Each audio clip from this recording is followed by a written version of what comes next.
Le Club Imo Radio J vous est présenté avec le concours de monsieurhugo.com, l'une des 5 meilleures applis immobilières élues par Challenge. monsieurhugo.com.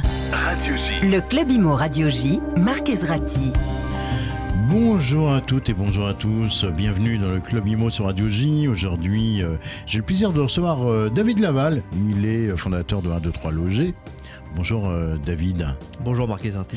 Et le plaisir de retrouver Azilise Gauthier-Guégan, associée du cabinet Étoile, avocat compétente en droit de l'immobilier et de la construction. Bonjour Azilise. Bonjour Marc Ezrati.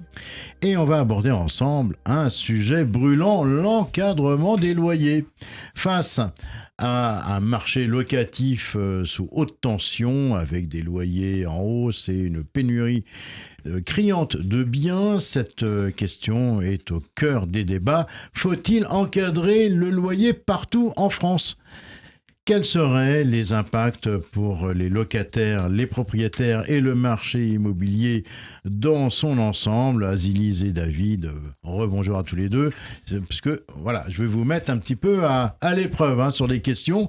David, d'ailleurs, je commence par vous, parce que j'aime bien commencer avec des questions un peu piquantes. Le marché locatif connaît une pénurie de biens sans précédent, notamment sur les logements non meublés. Quels sont, selon vous, les principaux facteurs qui ont conduit à cette situation ? Bon, alors, est-ce que j'ai 1 heure pour mon exposé, Marc ? Ah bah vous avez un peu de temps. Bon, non, alors vous avez raison. L'année dernière 2023 était une année très très compliquée sur le marché locatif. On l'a vu sur 1, 2, 3 Logés. Vraiment, les locataires cherchent des logements. Et 2024, c'était encore pire. C'était vraiment, c'était la guerre pour trouver un logement. Donc je ne sais pas à quoi ça va ressembler pour 2025. En fait, il n'y a pas de réponse simple à votre question sur les causes de cette situation. Il y a plein de causes. Du côté de l'offre, c'est-à-dire du nombre de logements disponibles. Effectivement, vous l'avez noté dans votre question, vous dites notamment il y a moins de logements vides que de logements meublés. Déjà parce qu'il y a un effet fiscal. Parce que louer des meublés, c'est plus intéressant fiscalement. Effet débile, du coup il y a moins de vide. Voilà. Il y a une concurrence avec les Airbnb qui sont une façon très rentable de louer ces logements. Donc il y a des propriétaires qui préfèrent louer en Airbnb, malheureusement. Il y a un effet qui est noté par certains d'accumulation réglementaire.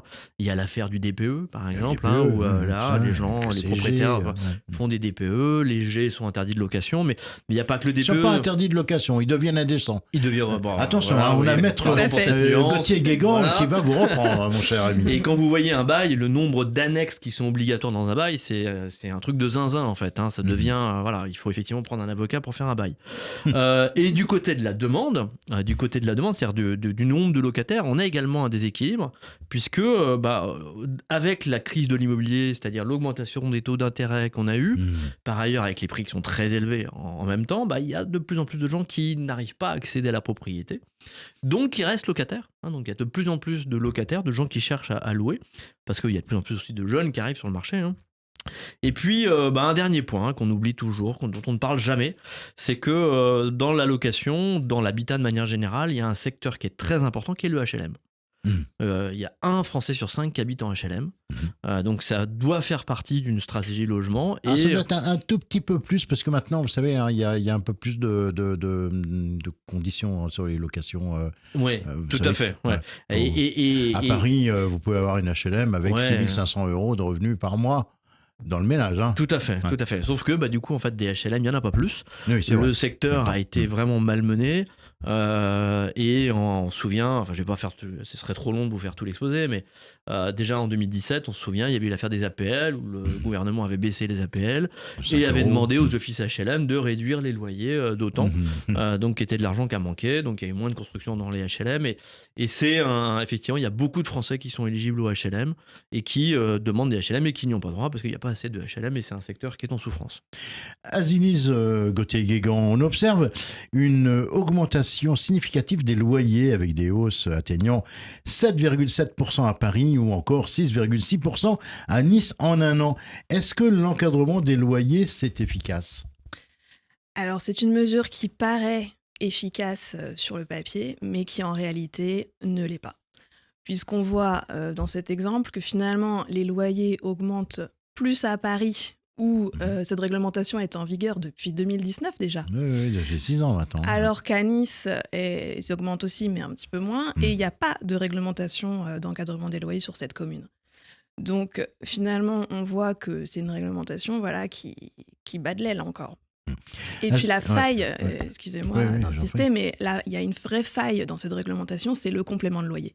Puisqu'en fait, des bailleurs qui louaient précédemment, par exemple, à 2 000 € un logement, qui après réglementation devait louer à 1 700 €, en fait, ils rajoutent un complément de loyer d'une valeur de 300 € pour revenir au loyer qu'ils pratiquaient initialement. Oui, le complément de loyer, c'est par exemple la vue dégagée, ou c'est ça, Alors le complément de loyer, aujourd'hui, on n'a même pas le recul, parce que c'est la jurisprudence qui nous la donnera, on n'a pas le recul de savoir quels critères exceptionnels, mais ce que dit la réglementation, c'est qu'il faut que le bien ait des caractéristiques exceptionnelles.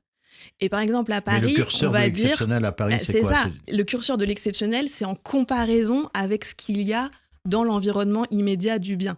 Donc, on voit aujourd'hui des compléments de loyer qui sont justifiés par le fait que l'immeuble est haussmanien. Oui, ça, c'est le cas haussmanien, 60% c'est magnifique. Exactement, c'est exactement ça. C'est que haussmanien, c'est magnifique, mais que c'est absolument pas exceptionnel à Paris. Azilis, certains critiquent l'encadrement des loyers comme une mesure populiste qui risque de décourager encore davantage les investisseurs locatifs. Qu'est-ce que vous répondez à cela ?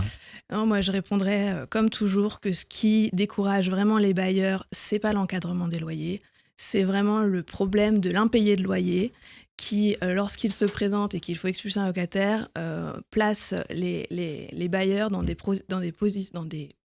procédures extrêmement longues, beaucoup trop longues.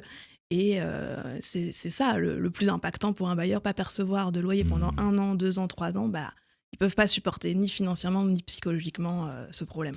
Alors, les biens classés G dans le DPE sont désormais considérés comme indécents depuis le 1er janvier dernier, ce qui risque de retirer 1,5% de l'offre locative. Mieux vaut investir dans un bien classé G ou bien un bien soumis à l'encadrement des loyers. Qu'est-ce qui est mieux finalement ? Eh bien, finalement, je conseillerais d'investir dans un bien déjà soumis à l'encadrement des loyers, parce qu'on voit en fait que c'est une réglementation qui, d'année en année, gagne du terrain, est applicable dans de plus en plus de communes en France.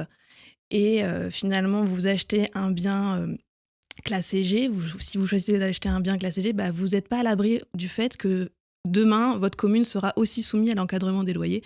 Et là, c'est la double peine.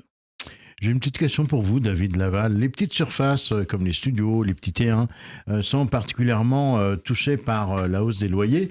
Le plafonnement, est-ce que ça permettrait de sauver le marché locatif étudiant ou ça risquerait de faire fuir les propriétaires sur ce segment ? Bon, Azilis l'a dit, moi je suis convaincu, j'avais déjà eu l'occasion de le dire chez vous Marc, cette loi elle est assez hypocrite en fait, puisqu'elle est facile à contourner via le complément de loyer, donc c'est un pansement sur une jambe de bois. Donc après vous avez raison, les petites surfaces c'est plus cher. Alors je vais vous donner des chiffres, désolé, ça ne respecte pas l'encadrement des loyers, mais ce qu'on observe sur le marché, c'est qu'un studio à Paris c'est 50 € du mètre carré.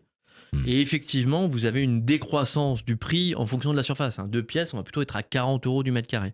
Pourquoi ? En fait, c'est super simple. C'est pas parce que c'est plus grand que ça coûte plus cher au propriétaire ou qu'il a plus de travail. Il y a toujours une douche, une porte, une cuisinière, etc. Donc voilà, tout simplement, le prix décroît.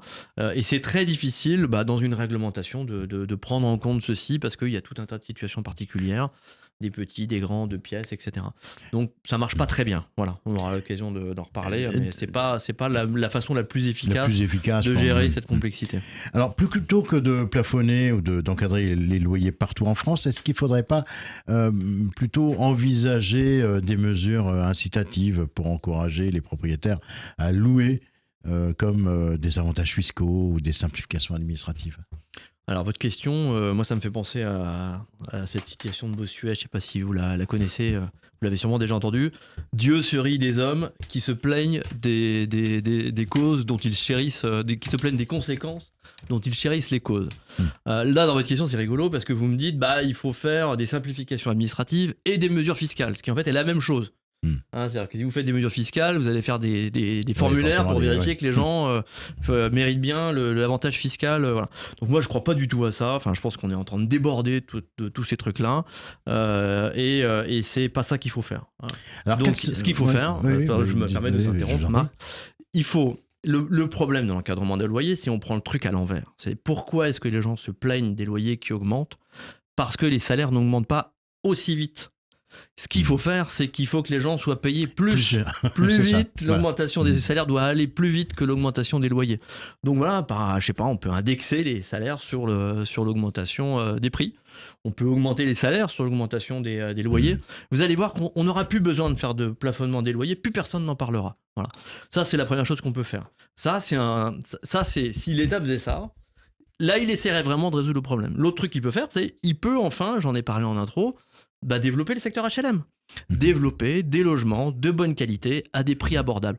Et c'est pas un truc misérabiliste, ce que je dis là. Si vous allez dans un pays comme Singapour, à Singapour, 80% de la population habite dans un HLM.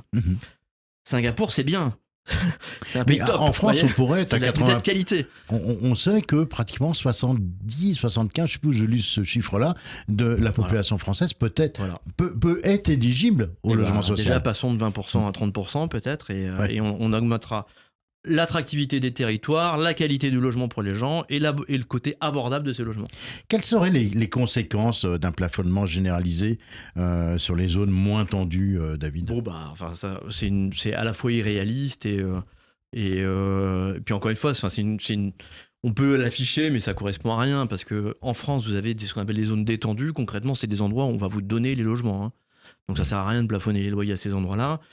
Je vais afficher quelques villes, désolé, mais si vous cherchez à habiter à Langres, c'est pas la peine de plafonner le loyer à Langres. En revanche, ce que vous allez peut-être faire, vous allez créer une espèce de super bureaucratie qui va calculer c'est quoi le loyer maximum dans tous les quartiers de Langres. Voilà, mais ça n'a pas trop d'intérêt. Voilà. Pour conclure, Azilise, est-ce que vous avez un conseil à donner à ceux qui nous écoutent sur Radio J aujourd'hui et qui seraient locataires en quête d'un logement ou propriétaires hésitant à mettre leurs biens en location ? Oui, alors pour les propriétaires bailleurs, moi je leur conseillerais de faire du bail meublé, donc 1 an renouvelable, ou du bail mobilité à un étudiant. Bail mobilité, c'est 9 mois. Bail mobilité, rappelez-nous, c'est de 1 mois à 10 mois, je crois. C'est un bail de 9 mois non renouvelable. D'accord. Et ça correspond en fait à l'année scolaire d'un étudiant. Pour un apprenti ou un étudiant. Et ce qui est intéressant avec ce bail, c'est qu'il vous reste 3 mois de l'année pour faire de la location saisonnière, pourquoi pas. Et là, on augmente la rentabilité. C'est vrai qu'il faut rechercher un locataire à chaque rentrée scolaire, mais on a aujourd'hui des plateformes Codesell de David Laval qui facilitent vraiment cette possibilité. Donc voilà, c'est pas si compliqué que ça. Et pour les locataires, je reviens donc sur la faille donc, du complément de loyer. Eh bien, s'ils identifient un complément de loyer injustifié dans leur bail, il faut qu'ils réagissent très vite, extrêmement vite, parce qu'en fait, ils n'ont que 3 mois pour saisir, dans un premier temps, la commission départementale de conciliation pour commencer à essayer de résoudre leur litige. Oui, c'est 3 mois, c'est ça C'est seulement 3 mois. La règle. Tout à fait. Merci beaucoup à tous les deux. Merci beaucoup, maître Azilise Gauthier-Guégan. On rappelle que vous êtes associé du cabinet Étoile Avocat, compétente en droit de l'immobilier et de la construction. Et vous, David Laval, fondateur d'123 Loger, votre site internet 123loger.com. Merci à tous les deux. Tout de suite, l'info du jour. Vous écoutez Radio J. Radio J. Radio J. Et aujourd'hui, on vous parle d'un voisin qui a tenté de bloquer un permis de construire en réclamant 71 000 € pour préjudice. Mais la justice a vu clair dans son jeu. Ce dernier avait acheté un terrain avec une réduction de prix car le chantier lui avait été annoncé dès le départ. Malgré cela, il a multiplié les recours pour bloquer le projet. La justice n'a pas du tout apprécié, on le comprend. Non seulement le pavillon respectait les règles du quartier, mais l'acheteur a même refusé une proposition de médiation. Résultat, 2 000 € d'amende pour abus et 2 000 € de dommages et intérêts à payer. Parfois, la mauvaise foi coûte très cher. Radio J. Le Club Imo Radio J, Marc Ezrati. Et maintenant, c'est l'heure de retrouver notre nouvelle chronique. On va rejoindre nos correspondants à travers le monde. On commence avec notre ami David Reña à Playa del Carmen, c'est au Mexique. Bonjour David. Bonjour Marquez Ratti. Hola David, je devrais dire. Et comme c'est la première fois que je vous ai, comme c'est la première fois de l'année que je vous ai, permettez-moi de vous souhaiter mes meilleurs vœux pour cette nouvelle année.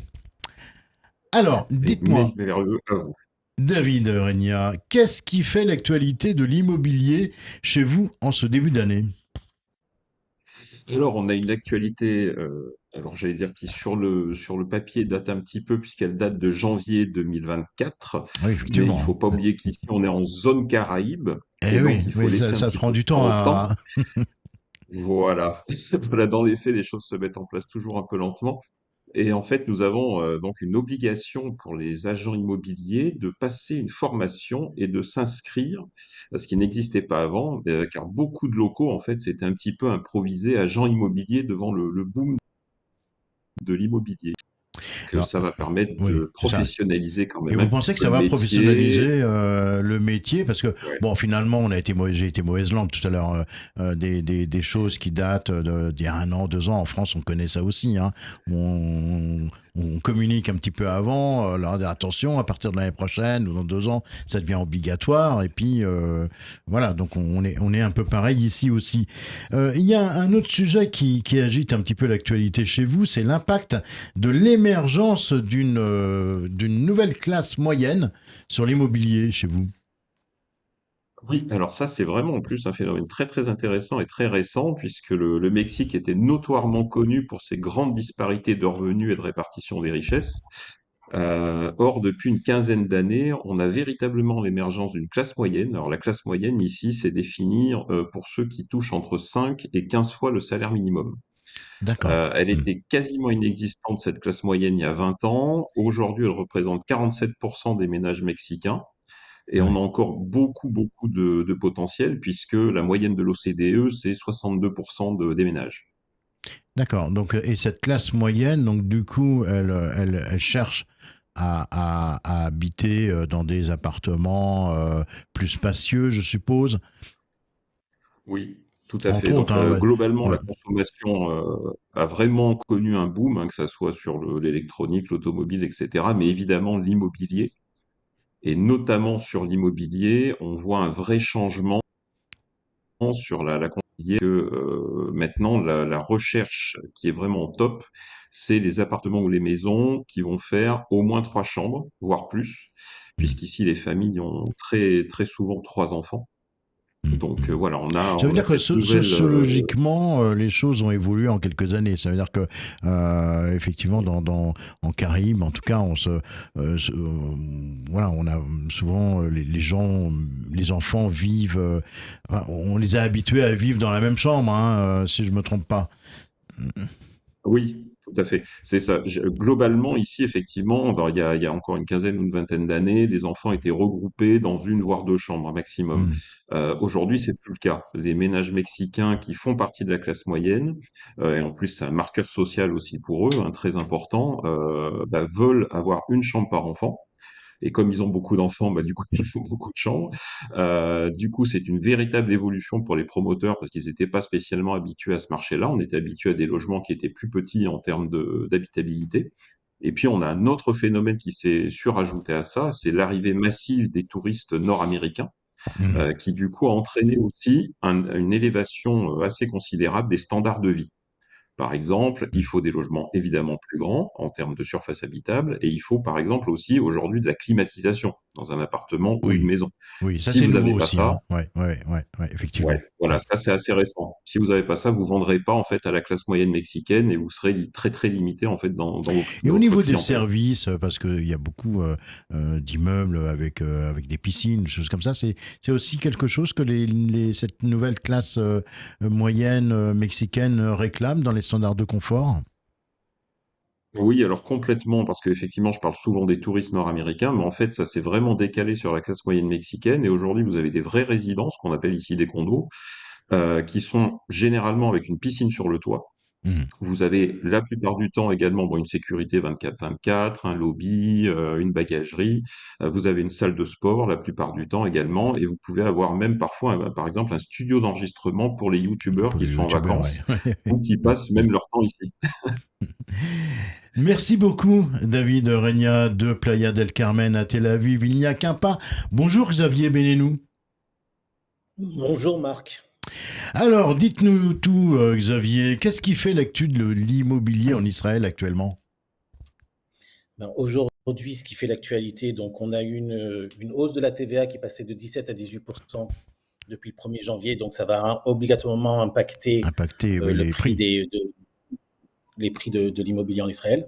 Il parle d'une moyenne par foyer entre 8 et 12 000 shekels, ça veut dire entre Ouais, 2 et 3 000 euros par an Ouais. d'augmentation par foyer.